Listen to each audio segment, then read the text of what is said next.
Email दुर्खाइम जो समाजशास्त्री है उन्होंने भी कहा है कि little bit of crime is good for society.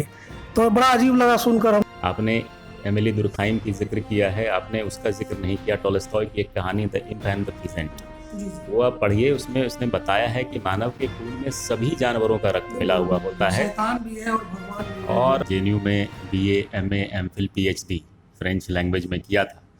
और इसी फ्रेंच लिटरेचर एक सब्जेक्ट को रख करके यूपीएससी में हमने एग्ज़ाम दिया था। पेट्रोलिंग एक अवधारणा है जिसमें कि कोचिंग संस्थानों के पास, यूनिवर्सिटी, कॉलेज में और जो सार्वजनिक स्थलों से महिला और बच्चियां गुजरती हैं वो कभी छेड़खानी का शिकार होती हैं। कुछ इस तरह के गुंडे लफंगे जो हैं अगर तंग करते हैं तो उसके लिए विशेष पुलिस दस्ता हमारा चलता है। आमतौर पर जो रिकॉर्ड बनते हैं किसी भी क्षेत्र में, क्रिकेट में मतलब खेल में हो या कहीं भी हो, जो रिकॉर्ड बनते हैं वो असल में बनते ही है टूटने के लिए। लेकिन आज जहां मैं बैठा हूं, डॉक्टर कुमार आशीष जी आईपीएस मोतिहारी के एसपी हैं ईस्ट चंपारण के, और इनके नाम एक ऐसा रिकॉर्ड दर्ज है जो रिकॉर्ड बना और उसको तोड़ने के जो दरवाजे थे वो उसी वक्त बंद हो गए। मतलब इनके नाम एक ऐसा रिकॉर्ड है जो शायद कभी, शायद नहीं मतलब कह सकते हैं कि शायद फिर कह रहा हूं मैं, मतलब ये कह सकते हैं कि ये रिकॉर्ड कभी नहीं टूटेगा। तो सर ये रिकॉर्ड क्या है, इसके बारे में आप ही डिटेल बताइए लोगों को। मुझे लगता है आपने ही इंट्रोड्यूस कर देना था ये सब्जेक्ट, ये रिकॉर्ड क्या है। एक बार आप अपनी ज़बान में बता दीजिए, उसके बाद फिर हम इस पे एलाबोरेट करेंगे। ये जो रिकॉर्ड है ये यूपीएससी सर्विस से जुड़ा हुआ है, एग्जाम से जुड़ा हुआ है और उसके एक सब्जेक्ट को लेकर जुड़ा हुआ है। वो सब्जेक्ट है फ्रेंच। चूँकि डॉक्टर कुमार आशीष जी ने अपनी पूरी पढ़ाई जेएनयू से की है और वहाँ पे ये फ्रेंच के स्टूडेंट थे, तो इसी फ्रेंच सब्जेक्ट से जुड़ा हुआ ये रिकॉर्ड है। पूरी बात सर खुद बताएंगे। अब आप इसे रिकॉर्ड मानिए, मैं तो संयोग मानता हूँ कि हम लोगों ने जो मेहनत करी, जो तैयारी करी, जेएनयू में BA, MA, MPhil, PhD French language में किया था।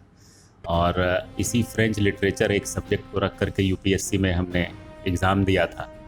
और मुझे बताया गया कि इसके पहले किसी ने जो है सफल नहीं हो पाया कोई।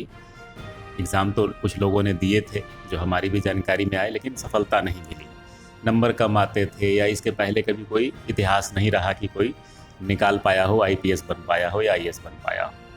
तो हमने कहा कि नहीं, फिर भी हम तैयारी करेंगे। और हम लोगों ने जो है इसमें जो है पहले संभावना नहीं थी, फिर भी हमने इसमें किया क्योंकि इसमें एक एक्सपर्टीज हो गई थी।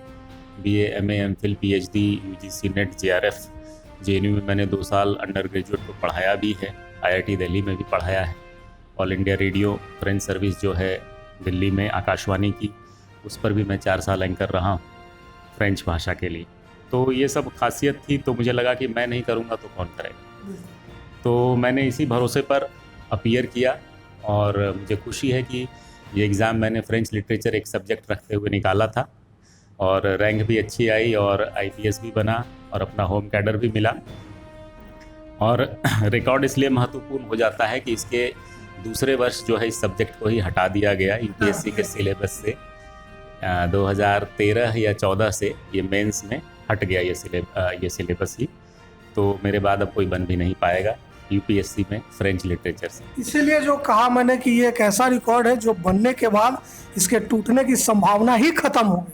लेकिन एक बहुत महत्वपूर्ण बात सर ने कही कि इन्होंने फ्रेंच में बहुत सारे मतलब जो ग्रेजुएशन भी किया आपने और डॉक्टरेट भी किया, तो कुल मतलब इससे ये निकलता है कि जो आप तैयारी करते हैं एग्ज़ाम की, तो किसी एक सब्जेक्ट का एक्सपर्ट मास्टरी करने के लिए कितना वक्त चाहिए। मतलब ये फ्रेंच जैसे सब्जेक्ट से अनयूजुअल, अनकॉमन सब्जेक्ट, वहाँ से सिविल सर्विसेज निकालना, तो एक मास्टरी तो थी ही सब्जेक्ट में, कितना टाइम लग गया? ये आप पे निर्भर करता है। और चूँकि ये टोटली फॉरेन लैंग्वेज है जिसमें हमें कुछ अता पता नहीं था, और फ्रेंच में थोड़ा ये भी दिक्कत है कि आदमी लिखता कुछ है, पढ़ता कुछ और समझता कुछ, तो आपको बहुत समय लग जाता है इसमें मास्टरी करने में, इसकी प्रैक्टिस करने में। तो मुझे लगता है 5-6 साल कम से कम इसमें वक्त देना होगा। मेरा वक्त इसलिए लंबा लग गया कि मुझे एमफिल भी करना था, रिसर्च, और पीएचडी में भी 4 साल लगते हैं, तो वो सभी चीज़ें इसमें आ गई। इसके साथ साथ मैंने और भी बहुत सारी गतिविधियाँ करी थी यूनिवर्सिटी के लेवल पर, तो उन सभी चीज़ों को देखते हुए ये चूँकि 3 साल का ग्रेजुएशन, 2 साल का मास्टर्स, 2 साल का एमफिल और 4 साल पीएचडी और 1 साल फ्रांस की विजिट। ये सब आपने ये फ्रेंच सारा, में? जी हाँ, ये सारा जो है, फ्रांस भी मैं गया था 1 साल वहाँ, 2006 से 7 में वहाँ रहा था। तो टोटल ये 12 साल का अवधि हमने फ्रेंच के साथ बिताया और इसमें जो है इस तरह की तो इससे एक कॉम्पिटेंसी। निष्कर्ष तो ये निकाल सकते हैं कि जैसे कल आपके सामने एक सवाल भी आया था कॉफी विद एसपी प्रोग्राम में कि कौन सा सब्जेक्ट चुना जाए और कैसे उसको पढ़ा जाए, तो आपने जो बातें जितनी कही उससे एक चीज़ तो ये निकलता है कि जो भी सब्जेक्ट आप चुने उसके आप मास्टर हो जाए। आपने भी लगभग यही बात की। हाँ, यही हमारा आशय कहने का था कि आप जिस भी सब्जेक्ट में जाएं, जिस सब्जेक्ट से लेना चाहें, एग्ज़ाम देना चाहें, उसमें फिर आदमी कुछ भी पूछे सामने वाला, उसके बारे में आपको सब कुछ पता होना चाहिए। और उससे भी बड़ी चीज़ है कि आपकी उसमें लगन होनी चाहिए, आपकी अपनी इंटरेस्ट होनी चाहिए। ऐसा नहीं कि किसी ने थोप दिया। पिताजी ने कहा कि भाई हमारा बेटा इंजीनियर बनेगा, तो अब इंजीनियरिंग नहीं आ रही है, मैथ में दिमाग नहीं लग रहा है, फिर भी उठाए जा रहे हैं। या डॉक्टर बनना है, बायोलॉजी नहीं समझ में आती है, चीर-फाड़ नहीं करना है, लेकिन डॉक्टर बने जा रहे हैं, तो उसमें जो है वो हज़ारडस हो सकता है। तो कुछ ऐसा काम चुनें जिसमें कि आपके पसंद का हो, आपके पसंद का सब्जेक्ट हो, दिल से उसमें मेहनत करें, लगन उसमें रखें, तो आपको सफलता मिलेगी। बिल्कुल। देखिए, एक चीज़ तो इससे ये निकला कि मास्टरी के लिए थोड़ा टाइम देना पड़ता है अपने सब्जेक्ट के ऊपर। और दूसरी बात, ये रिकॉर्ड मतलब हम लोग के लिए, चंपारण के लिए, क्या कहें, बिहार के लिए कहें, कि एक बड़ा गर्व की बात है कि हम लोग के पास एक ऐसे आईपीएस है जिनके पास एक ऐसा रिकॉर्ड है, जिनके नाम एक ऐसा रिकॉर्ड है जो कभी ब्रेक नहीं होने वाला है। तो सर, कुछ इससे अलग और बातें करते हैं पुलिसिंग या कल का जो कार्यक्रम था कॉफी विथ एसपी, उसको लेकर के क्या लगा? हालांकि आपने खुद ही कहा भी उसमें, फिर भी मैं पूछता हूँ कि क्या पुलिस को ये लग रहा है कि जो परसेप्शन है, जनरल परसेप्शन जनता का, आम लोगों का, उसको बदलने के लिए, एक प्रॉक्सिमिटी क्रिएट करने के लिए जनता के साथ इस तरह के कार्यक्रम की आवश्यकता है और इसको और ज़्यादा मल्टीप्लाई करने की ज़रूरत है? बिल्कुल, हमारा प्रयास यही रहा है कि हम लोग कम्युनिटी पुलिसिंग, और मेरा तो मानना है कि हम लोग कल्चरल पुलिसिंग की तरफ बढ़ें, जो कि हम लोग को और ज़्यादा हेल्पफुल होगा। मैंने ये प्रयोग नालंदा में भी किया था, मधेपुरा में किया था, किशनगंज में किया, तीनों जगह काफ़ी सक्सेसफुल रहा। और यहाँ पर भी धीरे धीरे शुरुआत हो रही है। आप लोगों ने गौर किया होगा, पिछले 5-6 महीनों में कई सारे ऐसे इनिशिएटिव लिए गए हैं। थाना पुलिस आपके द्वार, थाना दिवस पुलिस आपके द्वार का प्रोग्राम है, ई भरोसा प्रोग्राम है हमारा, पिंक पेट्रोलिंग भी अभी लॉन्च करना है, और इसके साथ ये कॉफ़ी विद एसपी का जो शानदार आगाज़ कल हुआ, और उसमें जो युवाओं का जोश और उनका समर्थन मिला, वो बहुत उसको देख करके लगता है कि हमारा प्रोग्राम सक्सेसफुल हो रहा है। और अगर पुलिस और प्रशासन रीच आउट करे यंगर जनरेशन की ओर, क्योंकि यंगर जनरेशन ही देश की दशा और दिशा बताती है। अगर उनके दिमाग में कुछ और चल रहा है, किसी गलत एक्टिविटीज़ में हैं, तो फिर वो लाइन एंड लेंथ ख़राब हो जाएगी। तो इसलिए बेहतर है कि प्रोएक्टिव पुलिसिंग की तरफ से हम लोग ये शुरुआत कर रहे हैं कि उनको बिगड़ने से पहले हम लोग अपने साथ जोड़ें।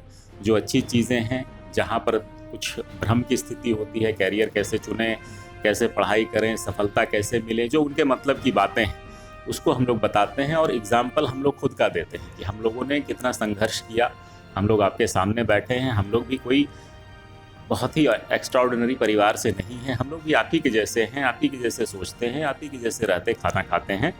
तो जब हम लोग कर सकते हैं तो आप लोग भी कर सकते हैं। ये एक भरोसा बच्चों में जगाने की बहुत आवश्यकता है, और यकीनन उनके हौसले इतने बुलंद होंगे जब वो हमें अपने बीच में पाएंगे।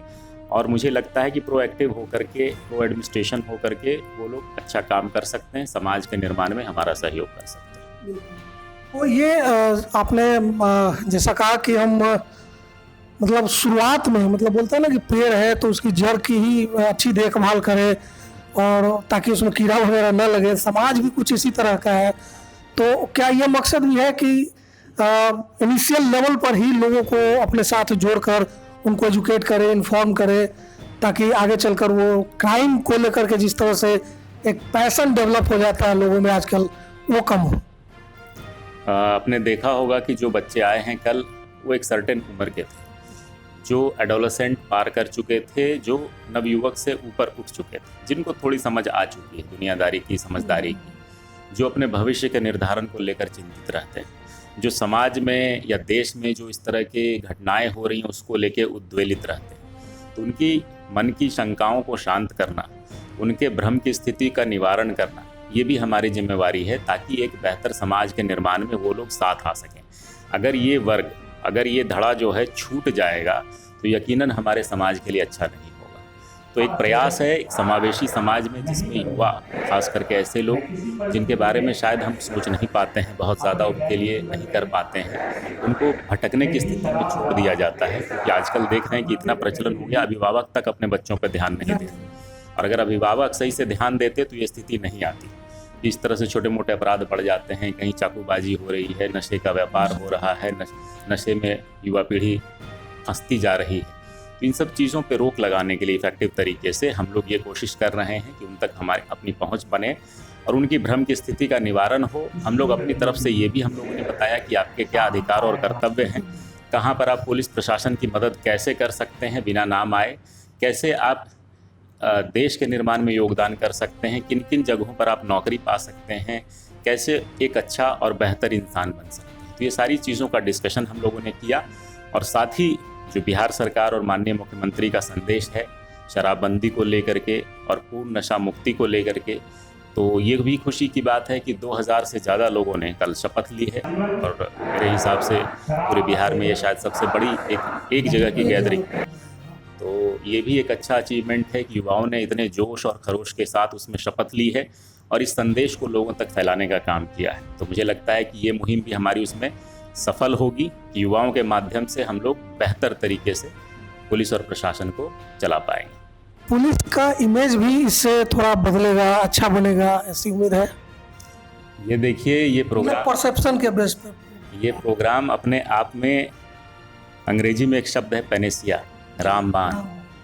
तो ये इस तरह से ही लॉन्च किया गया है कि इससे कम्युनिटी पुलिसिंग का दायरा बढ़ेगा, पुलिस के अच्छे कामों को भी दिखाया गया है। आपने वहाँ पर देखा होगा कि हम लोगों ने जो पिछले 6 महीने में या उसके पहले भी हम लोगों ने काम किए हैं, कहाँ पर एक डॉक्यूमेंट्री वो भी दिखाई गई, वो भी दिखाया गया कि कैसे हम लोगों ने गरीबों को कंबल बंटवाए हैं, कैसे हम लोगों ने ब्लड डोनेशन करवाया है, कैसे हम लोगों ने कोरोना के पीरियड में गरीबों की, मजलूमों की आगे बढ़कर हेल्प करी है, कैसे हम लोग और बेहतर कर सकते हैं। तो यकीनन ये सारी चीज़ें जो हैं कहीं ना कहीं पुलिस का परसेप्शन लोगों के बीच में अच्छा कर रही है, और हम लोग चाहेंगे कि इसको और अच्छे से बेहतर तरीके से लोगों तक पहुंचा सकें। एक अंतिम सवाल है सर बस, कल आपने अपने स्पीच में एक बात भी कही, और वही बात लगभग मुझे मतलब थोड़ा याद आता है। इमाइल दुर्खाइम जो समाजशास्त्री है, उन्होंने भी कहा है कि little bit of crime is good for society.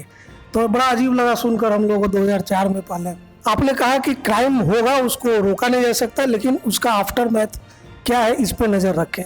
सुनने में ये पॉपुलर परसेप्शन के खिलाफ जाता है लोग, आपने कहा, लेकिन मुझे लगता है कि बहुत सारे लोगों ने आपकी इस बात को नहीं समझा होगा या थोड़ा उल्टा लिया होगा। इसको थोड़ा क्लेरिफाई कीजिए। देखिए, इस दुनिया में जो है द्वंद्व हमेशा से चला आया है, अच्छाई है तो बुराई भी, जीवन है तो मृत्यु भी, है ना, आकाश है तो पाताल भी। तो उसी तरह जहाँ पर अच्छे लोग हैं तो बुरे लोग भी होंगे, उससे कोई इनकार नहीं कर सकता है।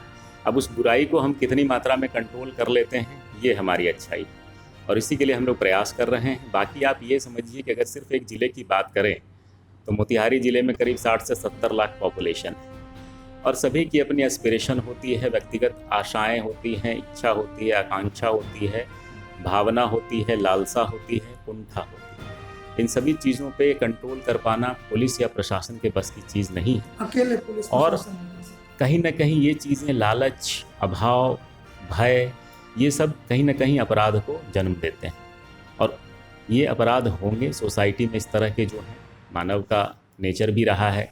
आपने एमिली दुर्खाइम की जिक्र किया है, आपने उसका जिक्र नहीं किया, टॉलस्टॉय की एक कहानी the imp and the peasant, वो आप पढ़िए, उसमें उसने बताया है कि मानव के खून में सभी जानवरों का रक्त मिला हुआ होता है, शैतान भी है और भगवान भी है, और जब मौका मिलता है तो वो इस हिसाब से एक्ट करता है। तो हम लोग को ये मान के चलना होगा कि अगर कहीं छिटपुट क्राइम हो रहे हैं तो ये सर्वथा नॉर्मल है, और इसके बाद प्रशासन क्या काम कर रही है वो देखना होगा। कैसे हम लोग 24 घंटे में डिटेक्शन कर लेते हैं, रिकवरी होती है, दोषियों को सज़ा दिलवाई जा रही है, ताकि समाज में एक नज़ीर बन सके, एक भरोसा बन सके। तो इसलिए हम लोग लगातार प्रयास कर रहे हैं, और इसके साथ जो हम लोग ये प्रयास कर रहे हैं, कॉफ़ी विद एसपी, थाना दिवस पुलिस आपके द्वार, या पिंक पेट्रोलिंग, या हमारा ई भरोसा, ये एक प्रोएक्टिव पुलिसिंग का पार्ट है, जिसमें कि हम चाहते हैं कि ऐसे क्राइम को हम लोग मिनिमाइज़ कर सकें, उसको रोक सकें, घटने से पहले रोक सकें अगर हमारे पास प्रायर सूचना हो। तो इसमें भी काफ़ी सफलता मिली है। बहुत सारी चीज़ें ऑन कैमरा हम बता नहीं सकते, लेकिन पिछले 6 महीनों में बहुत सारी चीज़ों को हमने रोका भी है। कई घटनाएं जो बृहत रूप ले सकती थी उसको हम लोगों ने रोका है, दोषियों को पकड़ के भेजा है समय रहते। तो इसमें भी सफलता मिल रही है और मोतिहारी पुलिस प्रशासन इसके लिए सदैव तत्पर है। Thank you sir. और आपको चंपारण वासी होने के नाते सर ने जैसा कल भी कहा था और अभी भी जो पूरी बातचीत हुई उससे ये निकला कि एक पुलिस कम्युनिटी पुलिसिंग मतलब समाज की भी एक जिम्मेवारी है कि वो एटलीस्ट सूचना तो शेयर कर ही सकती है। बाकी अकेले पुलिस कहाँ कहाँ जाएगी, हर चीज़ की लिमिटेशंस है, लेकिन कल भी अपना नंबर तक इन्होंने शेयर किया है कि अगर इस तरह की कुछ घटनाएं हैं, इस तरह की सूचनाएं हैं तो आप पुलिस के साथ शेयर कीजिए और उसको उस क्राइम को या होने वाले क्राइम को पहले पुलिस कर्ब करने की, रोकने की कोशिश करेगी। लेकिन आज हमको ये जानकर बहुत अच्छा लगा कि हमारे ज़िले के एक एसपी ऐसे हैं जिनके नाम एक बड़ा अद्भुत रिकॉर्ड है। ये हम लोग के लिए गर्व की बात है। पुलिसिंग तो हो ही रही है और होती ही रहेगी, वो धीरे धीरे अच्छी भी होगी। और जैसा कि सर ने बताया कि पिंक पुलिसिंग भी एक बड़ा, ये कब शुरू हो रहा है sir pink policing? Pink patrolling एक अवधारणा है जिसमें कि कोचिंग संस्थानों के पास, यूनिवर्सिटी, कॉलेज में और जो सार्वजनिक स्थलों से महिला और बच्चियां गुजरती हैं वो कभी छेड़खानी का शिकार होती हैं। कुछ इस तरह के गुंडे लफंगे जो हैं अगर तंग करते हैं तो उसके लिए विशेष पुलिस दस्ता हमारा चलता है, जिसकी कमान जो है महिला एसआई के हाथ में होती है। महिला आरक्षियों की टीम रहती है और उनके सहयोग के लिए पुरुष आरक्षी भी कुछ रखे जाते हैं। तो ये टीम जो है 14-15 लोगों की टीम हमारी विशेष दस्ता कोचिंग आवर्स में, यूनिवर्सिटी के आवर्स में हम लोग पूरे शहर में वल्नरेबल स्पॉट्स को आइडेंटिफाई करके वहाँ पर हमारी विशेष पेट्रोलिंग दस्ता चलता है। एक उसका व्हाट्सएप ऑनलाइन नंबर जारी किया जाता है जिसपे कि महिलाएं या बच्चियां जो इस तरह की शिकार हैं वो इसमें जो है अपनी शिकायत डाल सकती हैं। नाम उनका गोपनीय भी रखा जा सकता है, उनको कहीं जाने की आवश्यकता नहीं है, क्योंकि बहुधा ऐसा होता है कि बच्चियां, महिलाएं जो है नाम उजागर ना हो जाए, घर समाज में प्रतिष्ठा ना बिगड़ जाए, तो इन सब चीज़ों को लेकर के आने से कतराती है। तो लेकिन ये वक्त आ गया है जब आपको अपनी आवाज़ उठानी है और वो अपने तरीके से आप उठाइए। उसकी कमान एक महिला एसआई के हाथ में रहेगी। तो उस पर हम लोग काम कर रहे हैं फंक्शनल है या होने वाला है। ये अगली ये हमारी मुहिम रहेगी। और एक चीज़ आप ऐड करना भूल जा रहे हैं, हमारे नाम जो है करीब 2 दर्जन से ज़्यादा हमने आर्टिकल्स भी लिखे हुए हैं। तो ये चीज़ मैं भूल रहा हूँ कि सर पत्रकार भी रहे हैं और बड़ा अच्छा लगा पहली बार जब मैंने जाना कि सर पत्रकार है। और ऑल इंडिया रेडियो में भी इन्होंने काम किया है 4 साल तक। ऑल इंडिया रेडियो एक बहुत विश्वसनीय बड़ी संस्था है, तो थोड़ा डिटेल बताइए उसके बारे में। डिटेल वहाँ क्या काम था, किस तरह का? जैसे आपने देखा होगा बीबीसी की हिंदी सेवा चलती है, वैसे ही आकाशवाणी की विदेश सेवा चलती है, जिसमें कि फ्रेंच भाषा में, रशियन भाषा में, विभिन्न भाषाओं में जो है प्रसारण किया जाता है, ताकि भारत की खबरें वहाँ के जो हमारे भारतवासी हैं उनको मिले। तो ऐसी ही सूचना जो मतलब आकाशवाणी में एक प्रसारण चलता है फ्रेंच डिवीज़न का, जो कि रात्रि में 1:15 बजे से शुरू होता है, 2 बजे तक चलता है। आज भी वो सर्विस चल रही है। इसमें फ्रांस और करीब 54 देशों में जहाँ पे फ्रेंच बोली जाती है उनको कैटर किया जाता है। भारत की न्यूज़, भारत के व्यूज़, गाने, ये सारी चीज़ें उसमें प्रस्तुत की जाती हैं। तो मुझे खुशी हुई कि मैं भी उसका पार्ट रहा। 2008 से 2012 के बीच में आकाशवाणी में मैंने इसमें काम किया था पार्ट टाइम, और काफ़ी अच्छा लगा। इस बहाने फ्रेंच भी हमारी सुधरी, अंग्रेजी भी सुधरी, और थोड़ा बहुत यूँ कहें कि वॉइस मॉड्यूलेशन, माइक संभालना, ये चीज़ें भी उसमें हेल्पफुल हुई। तो काफ़ी अच्छा लगता है भारत की चीज़ों को वहाँ तक पहुँचाना। तो आर्टिकल जो आप बता रहे हैं वो कहाँ आर्टिकल्स बहुत सारे हमारे छपे हैं, कुछ तो हमारे रिसर्च का पार्ट हैं, कुछ समसामयिक चीज़ों पर भी लिखता रहता हूँ। अभी हाल फिलहाल में मैं यहाँ के जो एक्सीडेंट वाले हैं उस पर मैंने लिखा हुआ है कि एक्सीडेंट कैसे हम लोग बच सकते हैं।